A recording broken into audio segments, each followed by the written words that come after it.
Today we're gonna make liquid soap and we're gonna use Scott's recipe. So let's get started and you'll see how easy it can be.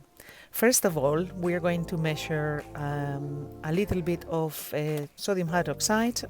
I'm not gonna give the recipe, you can go to the website and I will link the website below. A little bit of sodium hydroxide, then the potassium hydroxide, because this is a dual lye soap. So we're gonna measure everything first. I'm gonna measure the water, I'm gonna put it to one side and then warm up all the oils. Because this formula has got shea butter, it's not gonna be a clear soap. So Scott thought, let's add a little bit of sodium hydroxide to make it nice and pearlescent. So it does make a really lovely soap. I put the water to one side. I use this slow cooker. I think it's 6 liters slow cooker or crock pot. And I'm going to, I've already pre-measured all my butters. So the first oil that's going to be in there is the shea butter, because that's got the highest melting point. So I've put the slow cooker on high at first because I want to I just want to melt all the butters first. So that's the shea butter, the coconut oil, and then I'm just patiently gonna wait until those are melted before I add the olive oil. So a quick stir, trying to get everything in the pot that I've measured. So it all sounds really quick when everything's pre-measured, but it is actually quick. You will see, it's easier than it seems. So I'm gonna leave that to slowly melt. I don't want to overheat it because shea butter doesn't like to be overheated. So this is just gonna take some time. So in the meantime, I've been preparing other things. Once that's ready and fully melted, I add my olive oil in there. See, beautiful Spanish olive oil.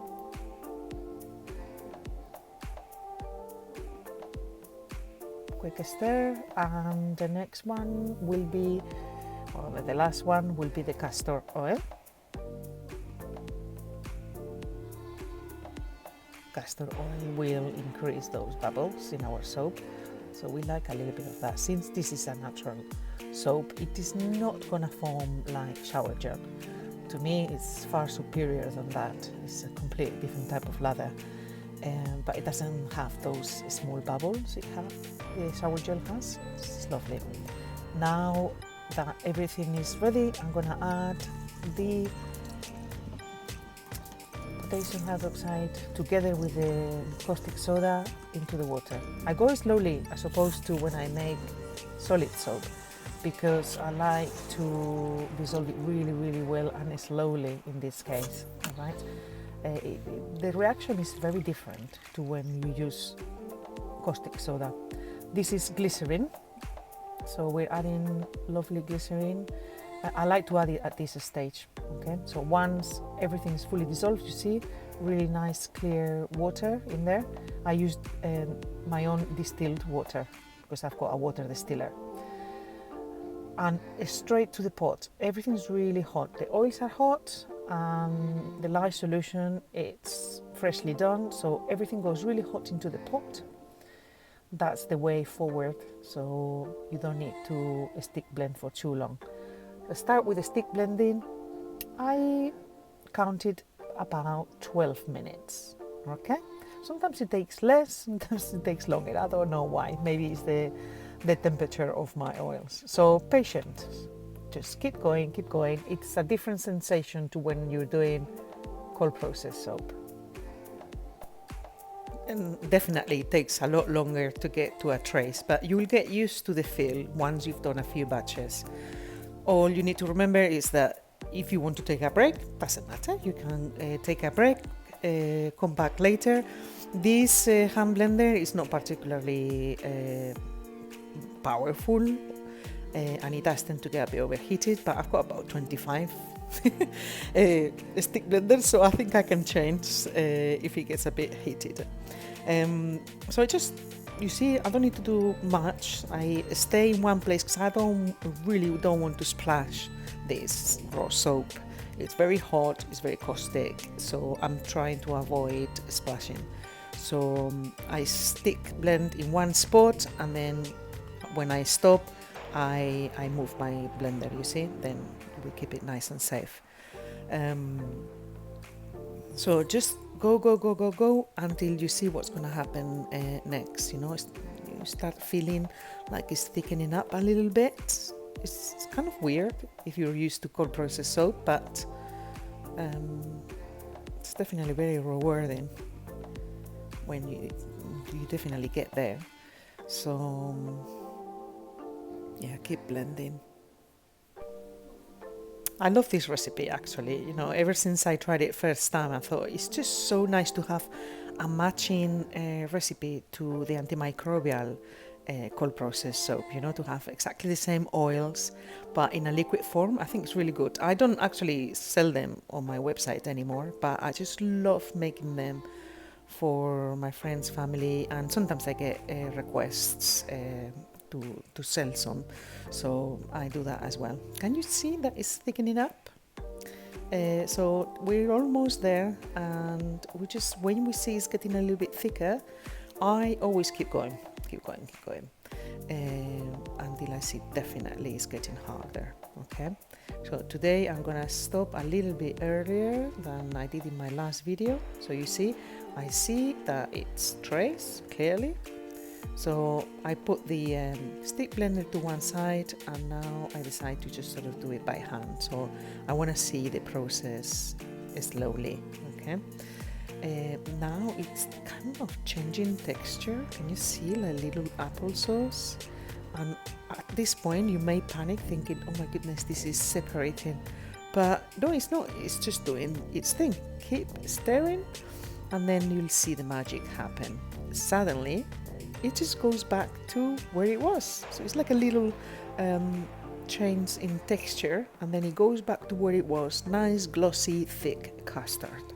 Okay, at this point I know that I can just leave it and it will be done. Okay, and you see, if I wait it a little bit longer, it will be very hard eventually.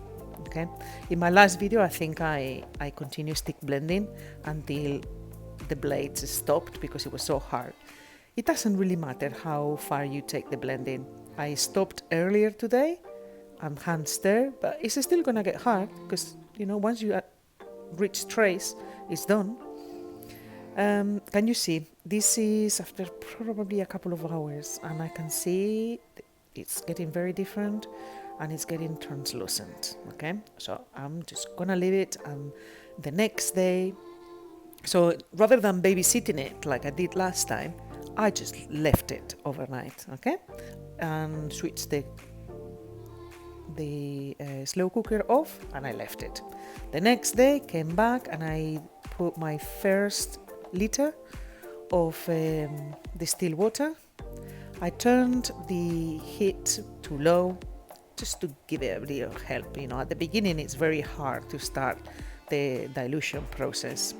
You can see you've got big chunks. So I added the first liter, left it. But you can see more or less, you know, it's been hours. I just go to work, came back, you know. I decided to do it this way, just to leave it really. So I think I'm just gonna add some more water very soon. I can't even remember when this was, but I know that I've been working and living it. So that would be the second liter. Okay, so that's 2 liters, and things start to get a lot easier. You know, it gets a little bit stuck to the bottom, so I just stir it a little bit, just help it along. Sometimes when I lose my patience, I just stick blend it, make a huge mess. But you know, if you have the patience, it will do it all by itself.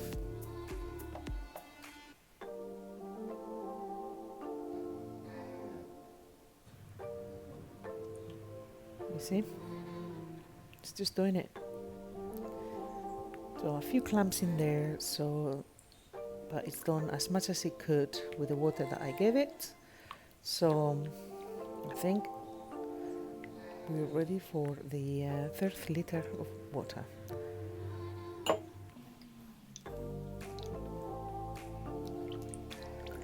I used distilled water, I said earlier. I used my own distilled water, and this one, it had just been distilled, so it was nice and warm.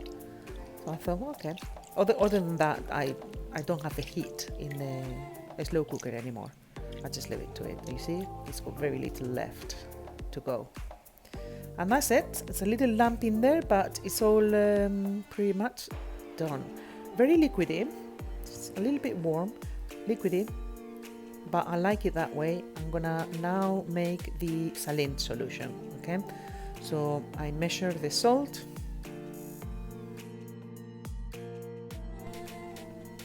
So this is the saline solution going in to thicken the soap. You got all the formula in the website from Cosmetic Safety Solutions, okay? And this is a Scott's recipe, so it's not my own invention, but I think it's such a lovely recipe. I just don't need to do anything else. I love it. So I've added all the solution. Because the soap is a little bit warm, you won't see much of a thickness, but it will definitely thicken up when it cools down. I like to leave it like this. I know some of the essential oils will thicken the soap a little bit further, so I don't touch it anymore. Now I'm just going to prepare a bottle so you can see the end result. Okay, so I think 250 grams go in there. I don't need to use the whole 2% of the weight. I only gonna do 2 grams. It's rosemary essential oil. It's very strong. It's just such a winner, this one. Honestly, it's so wonderful. It's a Spanish rosemary. We bottle it. This is a glass apothecary bottle. I love them. Quick spray with alcohol to clean the outside of the bottle, and then I'm going to apply the label. This is an order for one of my work colleagues, and there you go, all ready. Thank you very much for watching. I hope this video helped you.